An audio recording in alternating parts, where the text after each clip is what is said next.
मागच्या 8 दिवसात नाशिकमध्ये झालेल्या मुसळधार पावसानंतर आता नाशिक शहरातील अनेक रस्त्यांवरती मोठ्या प्रमाणात खड्डे पडलेले आहेत आणि या सगळ्या खड्ड्याच्या आता विरोधात हे विरोधक आणि सत्ताधारी नगरसेवक हे आक्रमक झाल्याचं आपल्याला बघायला मिळतोय।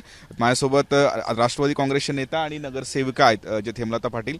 तरी इतक्या मोठ्या प्रमाणात खड्डे अनेक वर्षानंतर हे नाशिकमध्ये पाहायला मिळत आहेत। एक अशा पद्धतीचं ट्विट आपण केलेलं आहे, नेमकं काय म्हणायचं आपल्याला? मी 35 वर्षापासून नगरसेविका म्हणून काम करते। हे खड्डे फक्त पावसामुळे नाहीत, शहरामध्ये प्रचंड पाऊस होतो। नाशिकमध्ये पहिल्यापासून खूप जास्त पाऊस होतो, यावर्षी तुलनेने खूप कमी पाऊस झालाय, पण केवळ नियोजन नसल्यामुळे म्हणजे सिंहस्थाच्या नावावरती एकाच वेळी संपूर्ण शहर फोडण्याचं जे काम केलं, म्हणजे गल्लीतले रस्ते फोडले, मेन रस्ते फोडले आणि स्मार्ट सिटी, कुंभमेळा प्राधिकरण, नाशिक महानगरपालिका, MNGL ह्या कोणाचा कोणाशी समन्वय नाहीये। त्यामुळं MNGLनी यायचं, तो रस्ता खोदायचा, त्याच्यामध्ये पाण्याच्या लाईन फोडायच्या, ड्रेनेज लाईन फोडायच्या, परत सिंहस्था म्हणजे स्मार्ट सिटीनी यायचं, परत केबलसाठी परत रस्ता फोडायचा, त्याच्यामध्ये लोकांचं नुकसान करायचं। लोक अक्षरशः परेशान आहेत आणि शहरामध्ये जी अभूतपूर्व परिस्थिती झालेली आहे ते केवळ नियोजनाचा अभाव असल्यामुळे झालेली आहे आणि त्याच्या विरुद्ध आमचा सगळा एल्गार आहे। महानगरपालिकेकडे कुठलीही यंत्रणा नाही आता कशा पद्धतीने काम करायचं। आपण बघितलं असेल की खड्ड्यामध्ये रोज असंख्य लोक पडतात, रोज इतक्या मारामाऱ्या होतात, ट्रॅफिक जाम होतात, काही लोक मृत्युमुखी पडलेले आहेत आणि प्रशासनाकडे याचं उत्तर नाहीये आणि म्हणून हे आंदोलन मी सुरू करते। आपण नेमकं काय जे आंदोलन करणार आहे आणि प्रशासनाशी आपलं काही बोलणं झालंय का या मुद्द्यावर? प्रशासनाशी मी रोजच संपर्कात असते। 24/7 काम करणारे आम्ही लोक आहोत, त्यामुळे सकाळपासून प्रशासनातल्या अधिकाऱ्यांच्या सोबतच आम्ही फिरत असतो, लोकांची कामं करत असतो। प्रशासनाला अनेक वेळा सांगितले, महासभेवरती अनेक वेळा तो प्रश्न विचारलेला आहे, परंतु प्रशासनाकडे नियोजन नसल्यामुळे आणि सिंहस्थाची कामं कशी करणार त्याचं उत्तर नसल्यामुळे प्रशासनाकडनं कुठलंही आपण बघतो की पुढाकार घेतला जात नाही, कुठली शिस्त लावली जात नाही, कामाच्या क्वालिटी वर्क नाहीये आणि त्यामुळे शेवटी आंदोलनाचा निर्णय घेण्यात आला आहे।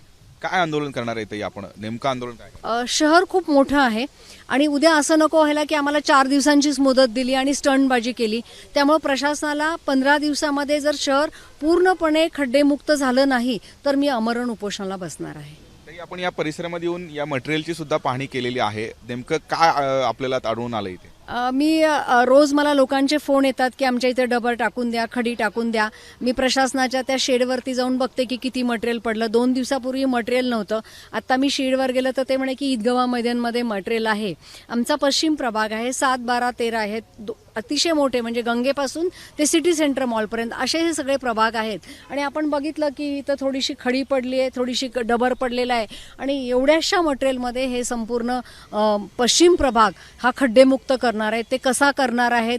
पावसाळ्यामध्ये खड्डे पडणार हे यांना माहीत नव्हतं का? मटेरियल आपल्याला आणून ठेवलं गरजेचं आहे हे यांना माहीत नव्हतं का? MNGLने फोडलेले रस्ते कुठला कॉन्ट्रॅक्टर दुरुस्त करणार याचं यांच्याकडे उत्तर नव्हतं का? म्हणजे हे सगळं बेभरोशावर शहराचं काम चालू आहे।